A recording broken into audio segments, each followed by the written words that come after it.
Let me start with this. I adore my brother. He's my best friend, my role model, and probably the kindest soul I've ever known. He's not naive, not stupid, but love makes people blind in the worst ways, especially when it's pretty and smells like citrus shampoo and fake validation. My brother, we'll call him Noah, is 27. I'm 21. We've always been close. Movie nights, trying. His new recipes, late night rants over our weird extended family. Noah's a chef. Not working at Chili's chef. No shade. I mean an actual rising star culinary talent. Think viral food. Truck to pop-up collabs to Michelin hunting soon. He's talented, self-made, and sweet. And then she walked in. Her name? Let's call her Jade. Of course it's Jade. She was beautiful. Perfect makeup, fashion student energy, faux humble attitude. I didn't dislike her at first. I just didn't trust how she looked at him. Like he was an accessory. Like he was her rugged, grounded, rustic boyfriend aesthetic. Jade came from money. Her family owned a mid-sized shoe company with luxury delusions and a weirdly culty branding strategy. They lived in this showy, modern mansion with white walls, glass tables, and zero warmth. You know those houses that look like no one eats or cries there? Yeah, that kind of house. Noah met her at some food event, where he was catering, and apparently they had a moment over truffle oil. Kill me. At first, I played nice. I wanted to like her. But slowly, and I mean slowly, things began to rot from the inside. Like how Noah suddenly started doing these massive free catering jobs for her. Family. Just helping out, he'd say. But Jade's family?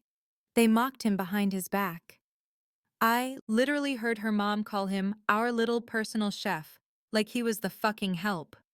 Worse, she'd forget to thank him. Her cousin stole one of his dessert recipes and reposted it, online without credit. Jade just laughed and said, "That's how food works, babe." And Noah, being Noah, let it go. Because he loved her, I didn't. This next part still boils my blood.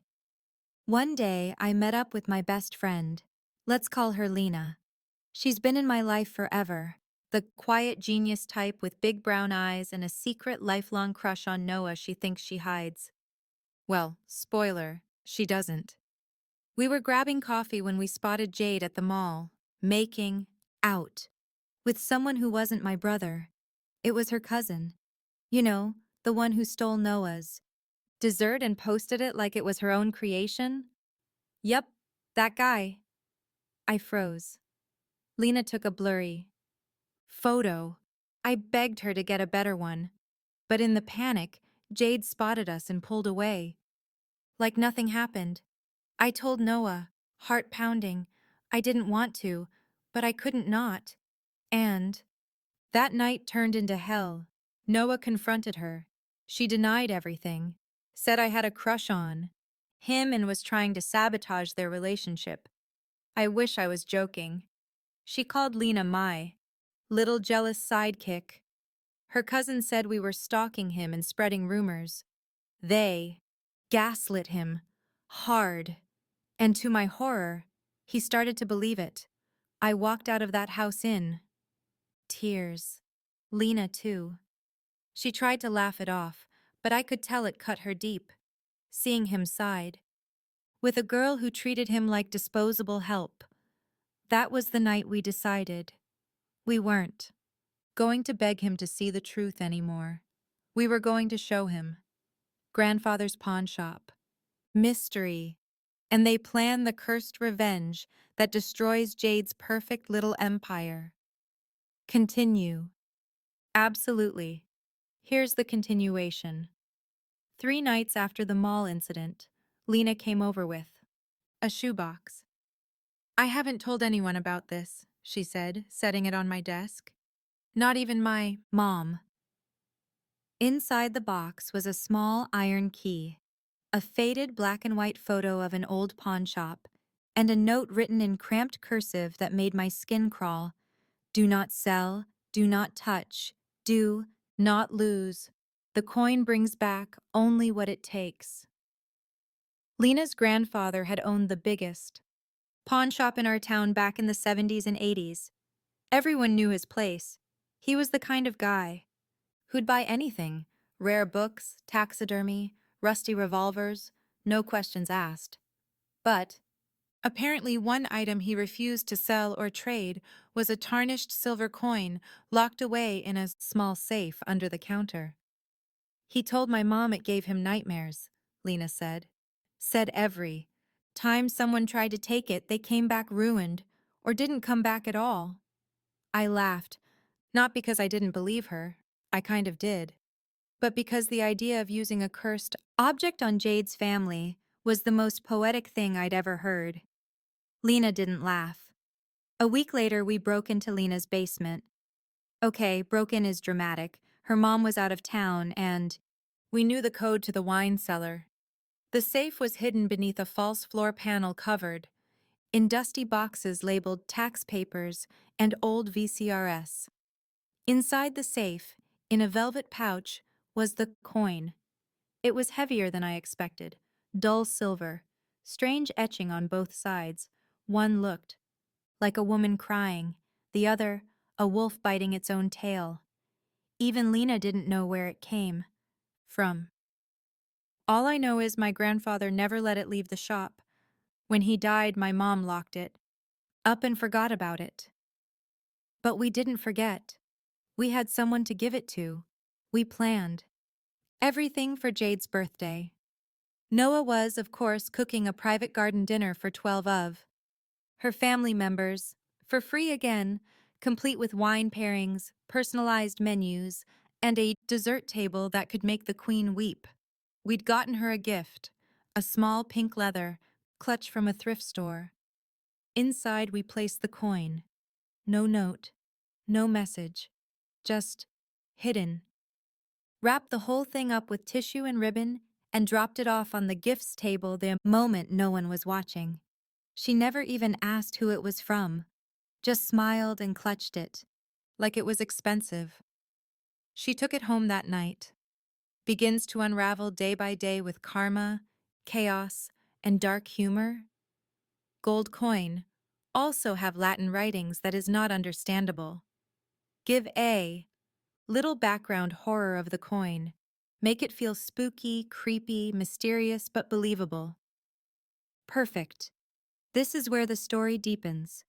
Here's a rewritten, creepier, and more mysterious version of the coin's reveal, including a believable spooky backstory. 3 nights after the mall incident, Lena came over with a shoebox and a look I'd never seen on her face before. Not fear exactly, but a kind of hushed seriousness, like whatever was inside shouldn't be spoken about too loudly. She opened the box and pulled out a small, worn pouch of black velvet. Inside was a gold coin, not shiny, not polished, but old, ancient looking. It was heavier than I expected, with a subtle oily sheen, like it had been handled by too many hands across too many years. One side showed a woman's face turned downward, hair flowing into roots or veins. The other had a Latin inscription spiraling around the edge, barely legible, most of it worn away. In the center, a wolf biting its own tail. The only part we could read clearly said, Redus omnia et maiora. We later learned it roughly translates to, You will return all and more. Lena's voice was quiet. My grandfather kept this in a locked safe under the counter in his pawn shop. Said it came in one night with a man who spoke almost no English, paid with it by accident. Came back 2 hours later, screaming to get it back. By then it was already locked away. That man died in a fire 3 weeks later. Not in the papers. Lena's grandfather only.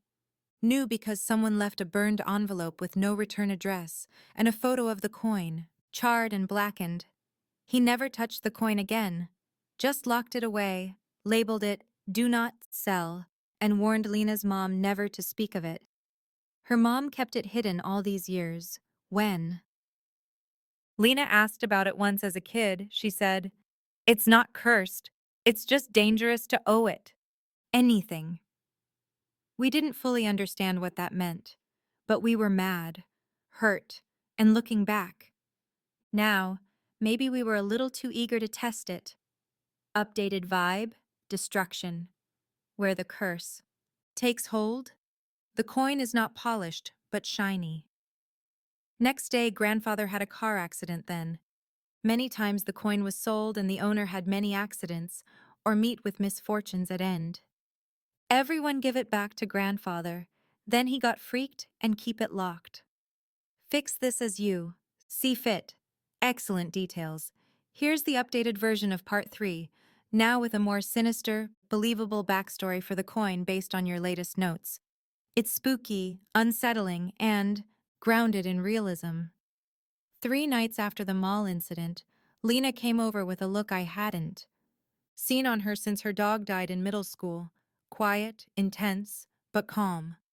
She brought a small, velvet pouch that looked dusty and old, like something forgotten in the back of an attic no one dared clean. Inside was a shiny gold coin, not polished. It wasn't beautiful in the traditional sense. It was off. It caught the light like oil on water, too perfect and yet visibly aged, like time had touched it and left it watching. One side showed a crying woman with roots for hair. The other had something worse, Latin etched in a spiraling ring that hurt your eyes the longer you stared at it. Redes omnia, et maiora. You will return all and more. In the center, a wolf biting its own tail. Again, too precise, too clean, like it was made yesterday, by something that remembered forever. Then Lena told me everything. Her grandfather was once the biggest pawnshop owner in our town. People said he'd buy anything: Nazi medals, teeth, shrunken heads, Civil War guns that still smelled like iron. One night, a man came in, pale, sweaty, spoke in half sentences, and handed him this coin to hold while he browsed. Never came back for it. Next morning, her grandfather got into a brutal car accident. Broken leg, concussion, nearly lost an eye. He didn't make the connection. But then the coin kept getting sold. Over the years, he'd let it go. Accidentally, included in a box deal, or forgotten in a drawer. And every time, it found its way back, returned with trembling hands, sometimes in envelopes, sometimes slid under the shop's front door at dawn. One man came back missing a thumb. One woman mailed it back after her husband vanished during a fishing trip. A teenage boy's family sent it back with a handwritten note that just said, "We're done." That's when her grandfather freaked out. He stopped selling late at night, closed the pawn shop early, stopped letting people bring in loose boxes, and the coin? Locked it away in a floor safe he swore never to open again. Lena found it 5 years ago, after he passed. She asked her mom about it once, and her mom got pale, real pale, and just muttered, "It's not cursed, it's bound. There's a difference." She never brought it up again, until now, until Jade. Complexity? Okay, add more dread, more humor, more moral complexity? Perfect.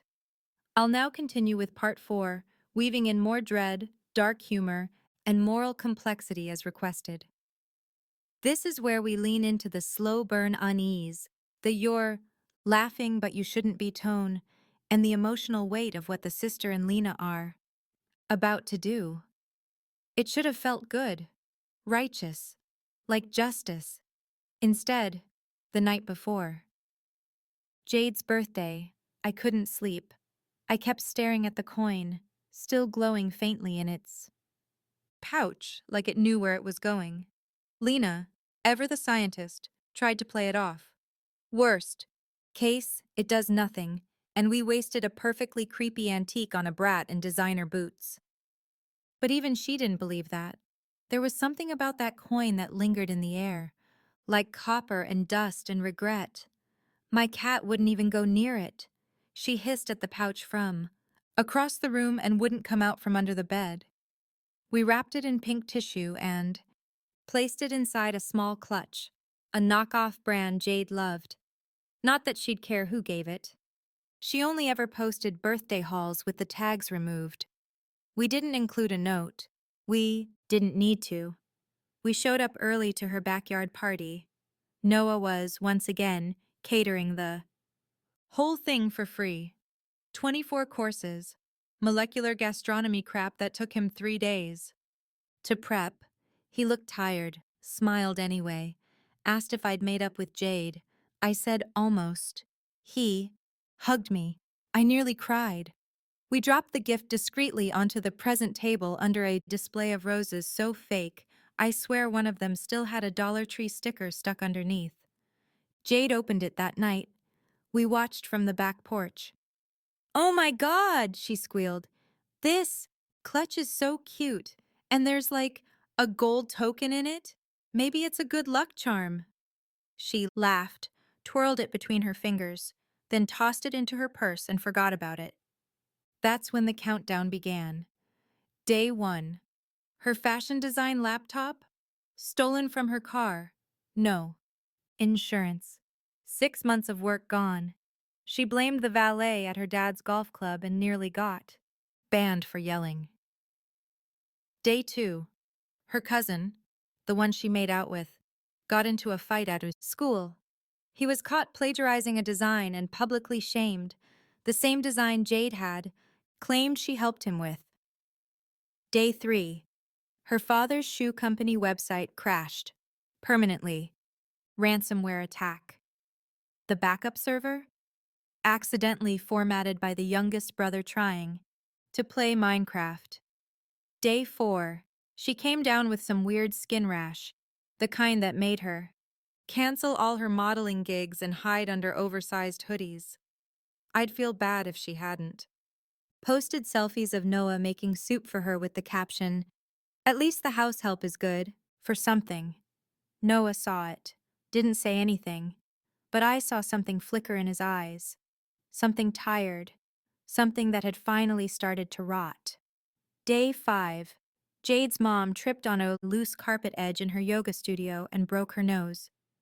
The studio's Instagram posted a healing journey reel with some oddly specific hashtags. Sued my landlord and hashtag not my fault. Only. Problem? The landlord was Jade's uncle, who immediately posted a different reel, security. Footage of her mom doing pirouettes in slippers.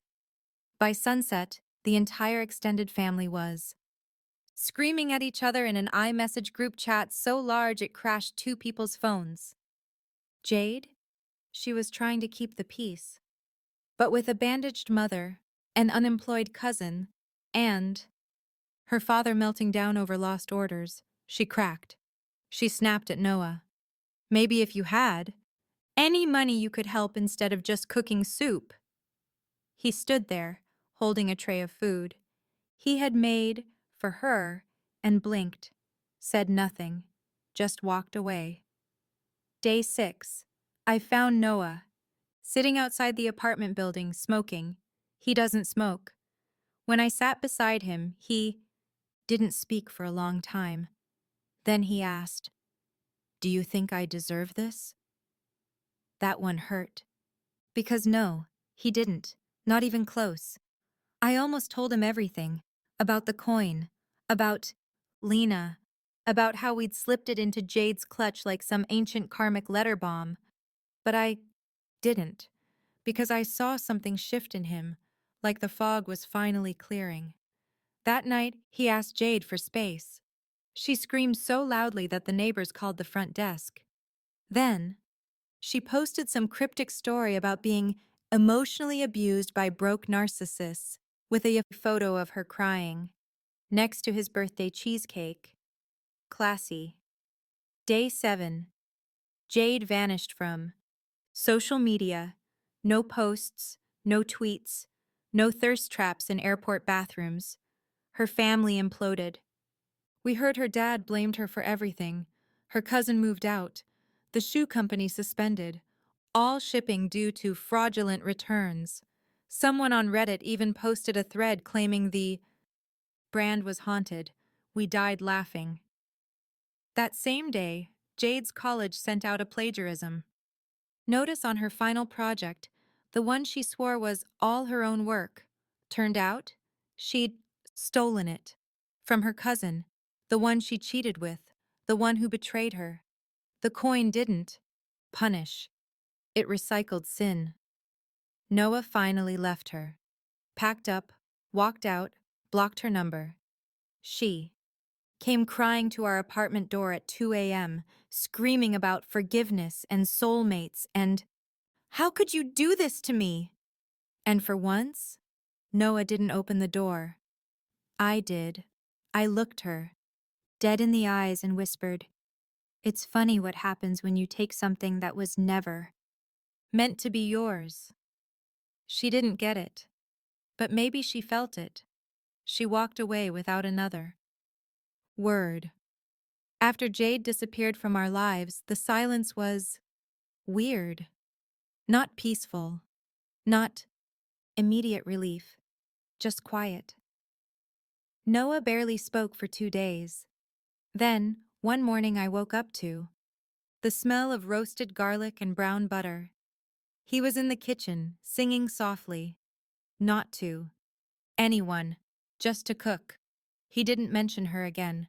Lena came by that night. I gave her the velvet pouch. She looked nervous, pale in that I touched something I shouldn't have way. She gave it back. I blinked. I was cleaning Noah's room and found it like this. You're kidding. We sat at the kitchen table staring at it. Same shine, same wolf biting its tail, same unreadable Latin that somehow looked a little darker now. What do we do with it? I whispered. Lena shrugged. My grandfather never figured that out either. A week later, we hosted a small dinner, just Lena, Noah, and me. He made seared duck with cherry glaze and lavender honey carrots. I made fun of him for plating it like a Michelin star audition.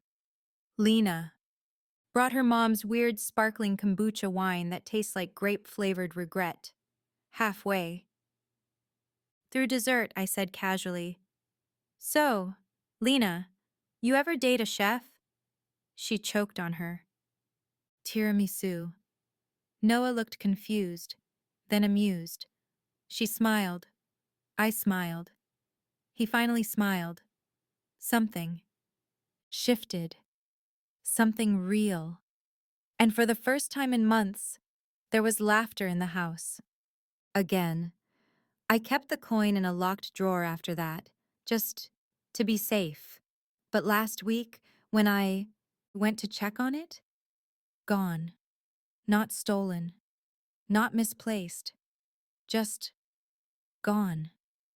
The drawer was still locked. In its place was a single strip of cloth, pink tissue paper, the same kind we wrapped it in before giving it to Jade. No writing, no message, just a quiet reminder. You will return. All and more. Was it justice? Was it revenge? Or did we just hand over a loaded gun with no safety? I still don't know. All I know is, don't touch things that shine too easily, especially the things nobody wants to admit they lost.